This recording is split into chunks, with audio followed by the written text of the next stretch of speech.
Okay, let's go ahead and get started. Um, Welcome to our 29th of our webinars here. Today we're going to be talking about backing up your Office 365 data. Bob Coppedge, CEO, Simplex-IT, Cross-Shield Geek, all that kind of fun stuff. And today we're going to get back to a topic we've spoken about several times, which is essentially well, backing up Office 365 data. Yay! And you've probably seen our caveats if you've been on any of our chat. So, caveats are the same as always. Not talking about the situation that left us here. We're just talking about data protection for 365, and I'm annoying and condescending.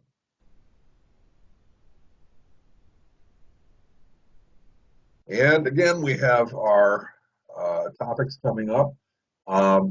We probably at this point will be stopping after May 5th. We may then continue to do some short videos and the like, but we can kind of tell the attendance has been going down a wee bit, and we're running low on topics and all, so we'll see.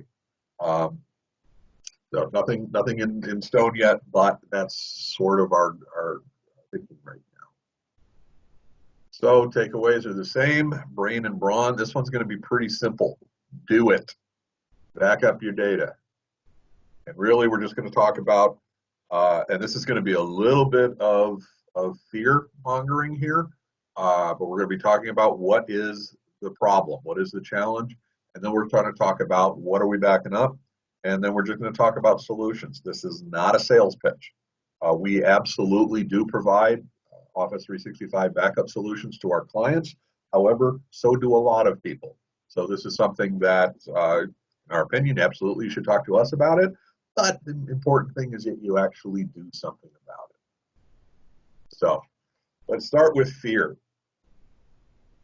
And as you can tell, I didn't make that slide, but I've got a lot of vendors who are presenting information about this because it's absolutely true.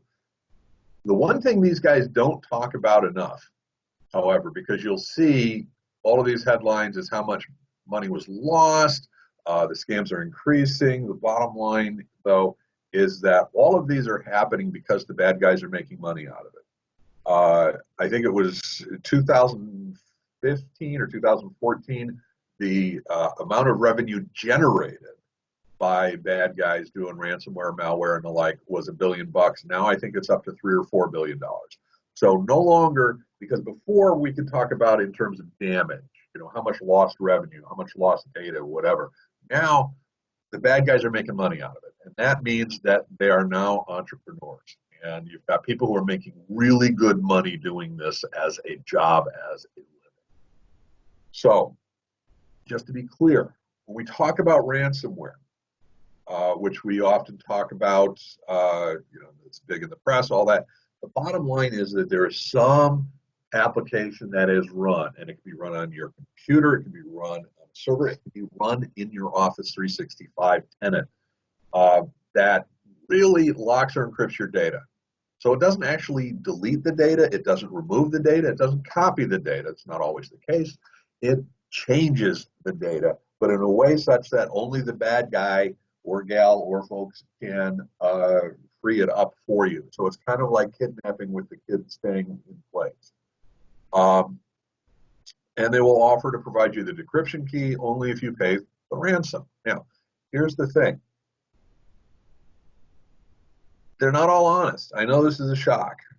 When ransomware first came out in 2014, 2013 or so, actually it was pretty weird because almost all of the ones that were pushing stuff out were legitimate in the sense that they would decrypt the data once you paid the money. Well, and that kind of made sense because if it became common knowledge that they didn't decrypt the data, then people wouldn't pay it. So they had a reputation to maintain. More and more people got involved. It's not quite as true as it used to be, but it's still. I want to be clear. Most attacks start with email now, especially against a small, medium business. There's really two huge threats to small, medium businesses. One is through email, and the second is through open firewalls. And open firewalls, especially with remote desktop enabled. Those are the two biggies. But 3/4 of all attacks, as far as this back in 2017, start with an email attachment or a link. So they're going through your 365. Phishing is a big part of it, where somebody tries to essentially trick your end users, which is why end user security training is so critical. Gotta have that. Spear phishing, when they actually have your specific information. So how tough would that be? So here's the thing. Identify a business, small, medium business. Go to LinkedIn. Search. Find some people. Go to their website. See if you can find somebody's email address. bob@simplex-it.com. Okay, so if you find somebody else who works there, Patty, you probably know Patty's email address. So if you find them on LinkedIn, you now know them. And if you find on LinkedIn that this person's the CFO, this person's responsible for the finances, and this person's responsible for the CEO, the odds are you know both their email addresses. So you can, I'm not going to go through all of the process or all the details here, you can create some stuff that impersonates these people pretty easily.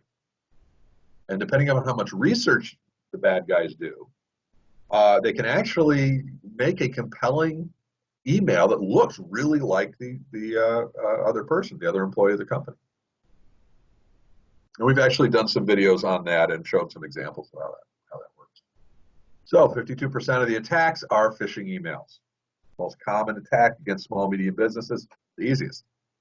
And most common among SMBs, we don't train our employees. So our employees aren't trained to know what to look for and what not to.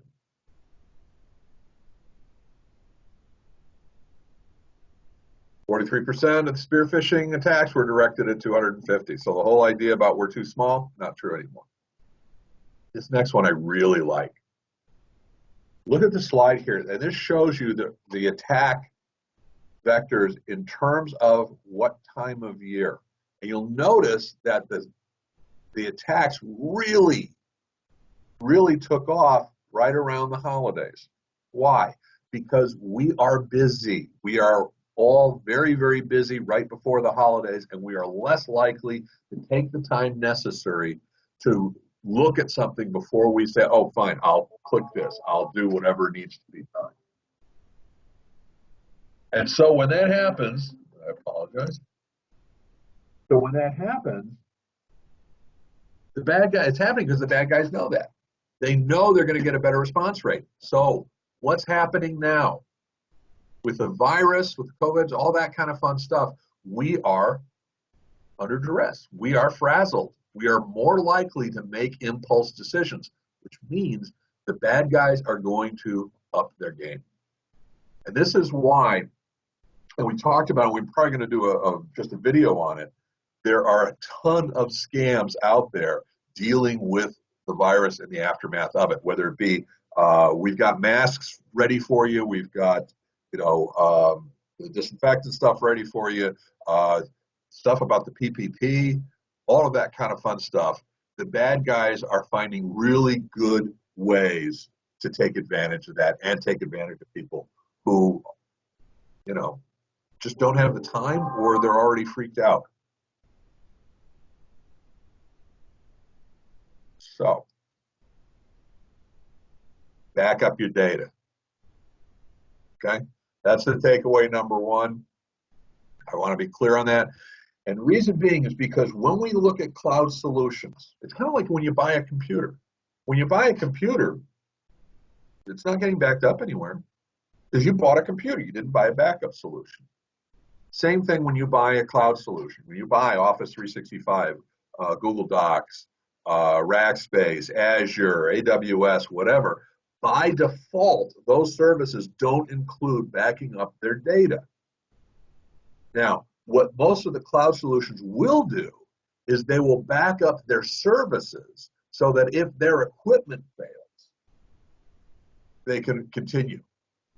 They will also, in certain cases, like Office 365, give you some abilities to recover data for a period of time if you accidentally deleted it and you know you did. But not in terms of recovering changes like encryption. That's not included. So let's talk about how 365 data could go away. One, accidental. Somebody accidentally deleted something. And when we talk Office 365, we are talking about OneDrive for Business. We're talking about email. We're talking about SharePoint Online. We're talking about Teams. We're talking about any data, documents, conversations, videos, any of the stuff that's been accumulated there.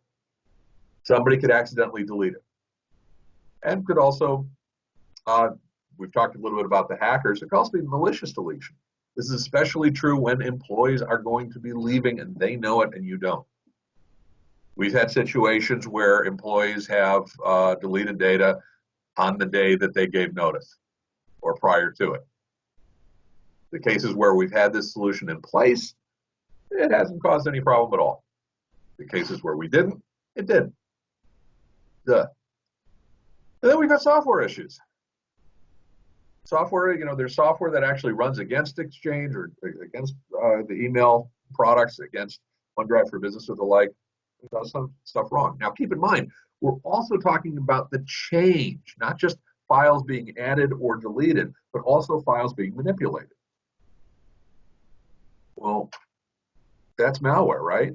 Because if we run, and there is cryptoware, there is ransomware that will run against Office 365 data. There is ransomware that will encrypt a person's mailbox, their contacts, their calendars, their inbox, deleted items, sent items, all of that will encrypt their OneDrive, their Teams, their SharePoint Online. There is malware that will do that, in which case you are changing the data. You're not deleting it, you're changing it. And unfortunately, Microsoft doesn't give you, for email, a way to recover that. And SharePoint, it may or may not, depending upon how you've configured your SharePoint. So you've got some vulnerabilities here. What gets backed up in these solutions? Like I said, anything that gets created using any of the 365 tools,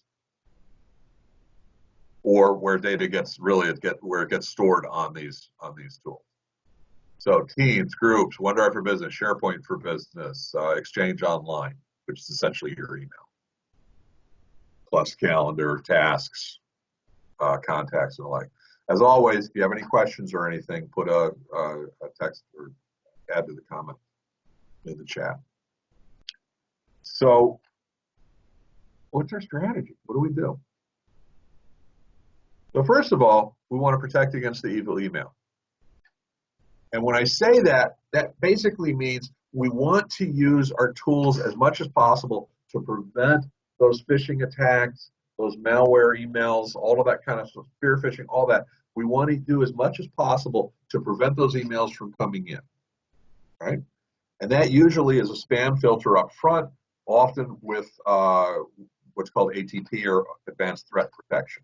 Again, several products offering that, including Microsoft. Microsoft has some built in. They're okay. I don't think they're up to the charge, depending upon the level of Office 365, which by the way is now Microsoft 365. Thank you very much.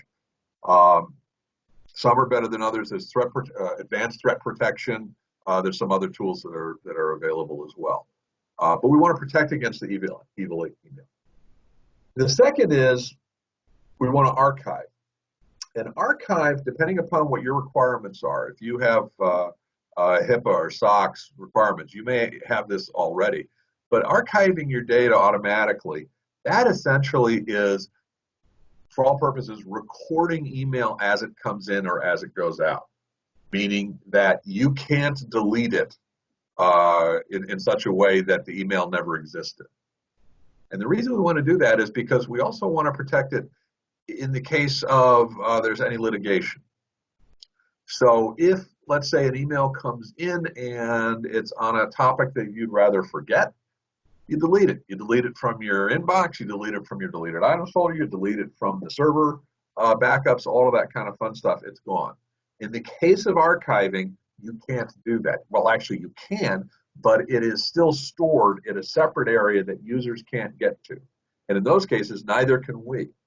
So a company that actually has the archival solution set up, we can't delete any inbound email.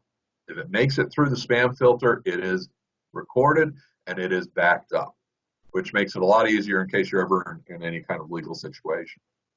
In addition to that, we can also just back data up. Back data up is more on the traditional side. That's where if something is accidentally deleted or it is changed or manipulated, you can actually recover the data relatively easily. It is not as inclusive a legal backup solution in the sense that there are ways that that data can be deleted depending upon the timing, depending upon the product, but it is protected against malware and being encrypted and all that kind of fun stuff. So there's more or less these three solutions. They are very complementary to each other. They each fulfill a different responsibility in terms of protecting your data. And they all, in many cases, or not in many cases, in several cases, a company may offer a package solution of all three of these put together, which in my opinion is usually the better way to go. It makes it easier to manage and to control. And keep in mind also, you don't have to do everybody. So you may have people in your organization that are not critical, quite honestly, in terms of how they communicate with people. If you have people out on the shop floor, and you want them to be able to receive emails so you can tell them what's going on with the company as far as events going, scheduling going, anything along those lines, that they really need their email backed up. They're not using it for anything outside of just keeping in touch, all that. Not as critical. Not as critical. And even if their stuff got encrypted, not that big of a deal. You wipe it out and you start over again. Whereas CEO, CFO, any of those kind of things, yeah, that's critical. And you have the ability, with the backups in the archive especially, you have the ability to essentially only get these products for the people who you define as critical actors in your organization. So, solutions. Pretty simple. Several products are available. And I'm not going to get into, we're a Barracuda. We like the Barracuda Essentials product line. They have packages that are essentially for each, both the protection with an ATP, as well as archiving, as well as backing up, or what we call complete, which does all three of those things. There's also Skykick has products, Datto has products. Other companies have products as well. All of them have good points. All of them have bad points. Just get one. Data is stored in the cloud, but it's stored in the cloud separate from Microsoft. So it's at different, what are called tenants, different places, and totally different security models. So if someone breaks into your 365, they do not have any rights or credentials to break into however you're saving your data, whatever product you're using. Pricing is usually per user. It's an additional price in addition to your Office 365. So pricing I've seen is $4 to $10 per month per user, depending upon how many of these pieces you want to have. And in my opinion, it really, whoever you're getting your Office 365 through, that's really who you should talk to get this backup solution. Simply because it's much easier to maintain and to manage if you're going through one source for this. Now, we would love to help you on doing your backups and all that. By the same token, if you're warm and fuzzy and happy with the people providing you with the 365 support, then ask what they offer. If they don't offer anything, interesting. But then I would contact us, and we'd be happy to help you. In fact, I have a 20-page ebook that is not specific. So it is not specific to vendors. It is just generally talking about the vulnerability and the strategies in terms of protecting your 365. If you just send me an email, I will be happy to send you this booklet. Like I said, it's about a 20-page book, and it's decent. Has some good information there, especially if you need to talk to somebody else about the need for protecting your 365 data. So just shoot me an email on that. And then, as always, we would love to get some feedback about the topic. Does anybody have any questions? This is relatively simple. Do it. Do it through somebody, through some product. Cool.